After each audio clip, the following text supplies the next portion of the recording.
மீனா ரொம்பவே வருத்தமாக இருக்காங்க. இது கவனிச்ச முத்து வந்து என்ன ஆகிட்டு மீனா அப்படி சொல்லி கேட்குறாங்க. ஆனால் முதல்ல மீனா வந்து சொல்ல தயங்கிட்டு இருக்காங்க. இது கவனிச்ச முத்து வந்து எதுக்கு தயங்கிட்டு இருக்கா, ஒழுங்காக சொல்ல அப்படி சொன்ன உடனே மீனாவும் நடந்த விஷயத்தெல்லாம் சொல்கிறாங்க. இந்த மாதிரி வண்டி காணாமல் போச்சுங்க அப்படி சொல்கிறாங்க. இதை கேட்டோன்னா முத்து வந்து வண்டி தானே காணாமல் போச்சு, நான் அப்படின்னு கண்டுபிடிச்சி தரேன், அதுக்காக மூஞ்சில் அப்படி வச்சுட்டு இருக்காதவா அப்படி சொல்லிட்டு மீனா சமாதானப்படுத்தி கூட்டிகிட்டு போயிறாங்க. இந்த பக்கம் இதெல்லாம் கவனிச்ச ரோகிணி ரொம்ப சந்தோஷமாக இருந்துக்கிட்டு இருக்காங்க. அதே மாதிரி நம்ம மறுநாள் காலையில் வந்து வண்டி காணாமல் போன இடத்துல எங்கெல்லாம் இருக்குமோ, அது மட்டும் இல்லாமல் திருட்டு வண்டியில் எங்கெல்லாம் விற்பாங்களோ அங்கங்கெல்லாம் போய் ஒவ்வொரு இடத்தையும் விசாரிக்கிறாங்க. அப்போ ஒரு கடையில் போய் உள்ளே போய் நேராக பார்த்துட்டு இருக்காங்க. இது கவனிச்சு அங்கே இருக்க வேலை பார்க்குறவங்க எல்லாருமே, யார்டா நீ இங்கே எதுக்கூட வந்து தேடிட்டு இருக்க, அது மட்டும் இல்லாமல் நேரம் நீ பாட்டுக்கு உள்ளே போகிற அப்படி சொன்ன உடனேயே அங்கே இருக்கவங்க எல்லாருமே முத்துவை அடிக்க வந்துடுறாங்க கோவத்தில்.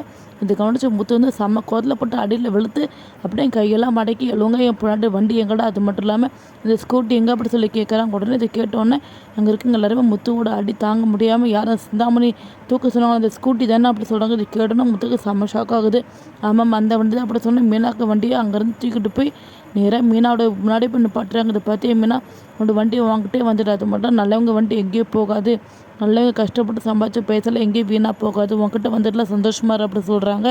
இது கேட்டோன்னே மீனா வந்து முத்து அப்படி சொல்லிட்டு அங்கேருந்து போயிடறாங்க. நீ இரு நான் அப்போ வந்துடுறேன் அப்படி சொல்கிறாங்க. இது கேட்டோன்னா மீனா வந்து எங்கே போகிறீங்க, அது மட்டும் வண்டி எங்கே இருந்துச்சு, உங்களுக்கு எப்படி கிடச்சி சொல்லி கேட்குறாங்க. அதெல்லாம் ஒரு பெரிய கதை, நான் வெளியே போயிட்டு வந்தப்பறம் அவன்கிட்ட சொல்கிறேன் அப்படி சொல்லிட்டு மீனா கிட்ட வண்டியை பிடிச்சி நேராக சிந்தாமணி பார்க்குறதுக்கு அப்புறம் சிந்தாமணி பார்க்குறதுக்கு போன உடனேயே நிப்பாடுங்க, முக்கியமான விஷயம் பேசலாம், அது மட்டும் இல்லாமல் பொண்டாட்டியோட வண்டியை எதுக்காக தூக்குனீங்க, அது மட்டும் இல்லாமல் உங்களுக்கு அவளுக்கு என்ன சம்மந்தம் இருக்குது, தேவையில்லாமல் எதுக்காக பிரச்சனை பண்ணிக்கிட்டு இருக்கீங்க, அவள் பாட்டுக்கு பூ ஊற்றி பொழைச்சிட்டு இருக்கா, யார் தொந்தரக்கும் யார் வம்புக்கு போக மாட்டேன், இதுக்காக நீங்கள் அவள் தேவையில்லாமல் வந்து பிரச்சனை பண்ணிட்டு நான் பார்த்துட்டு சும்மா இருக்க மாட்டேன், இதுக்கப்புறமும் இந்த மாதிரிலாம் என் ப்ராடக்ட் பண்ணிங்கன்னா சம்மத்தே கோவத்தில் என்ன பண்ண எனக்கே தெரியாது, உங்களை ஒன்றும் இல்லாமல் ஆக்கிறோம் பாருங்கள் அப்படி சொல்லிட்டு மிரட்ட ஆரம்பிக்கிறதுக்கு. இது கேட்டுட்டு சிந்தாமணி வந்து செம்மையாக பயப்படுறாங்க. அது மட்டும் இல்லாமல் என் பொண்டாட்டி வண்டியை தூக்குற அளவுக்கு உங்களுக்கு தைரியம் வந்துட்டேன்னா இதுக்கப்புறம் பாருங்கள் இந்த முத்தோட ஆட்டத்தை பாருங்கள் அப்படி சொல்லிட்டு சிந்தாமணி மிரட்ட ஆரம்பிக்கிறாங்க. சிந்தாமணி நடந்ததெல்லாம் பார்த்தா செம்ம பயத்தோடு உடனே ரோகிணிக்கு ஃபோன் பண்ணி சொல்கிறாங்க நடந்த விஷயத்தில். இதில் கேட்டு ரோகிணி செம்மையாக பயப்படுறாங்க.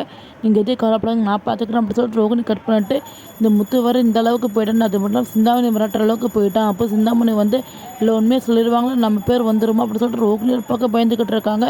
முத்து வந்து இதுக்கு பின்னாடி ரோகிணி தான் தெரிய வந்துச்சுன்னா முத்து எடுக்க போகிற முடிவு என்னதான் இருக்கும், ரோகிணியோட நிலைமை என்னவாக எல்லாமே பொறுத்து வந்து வரப்போகிற விடையில் நம்ம பார்த்து தெரிஞ்சுக்கலாம். தேங்க்யூ ஃபார் வாட்சிங்.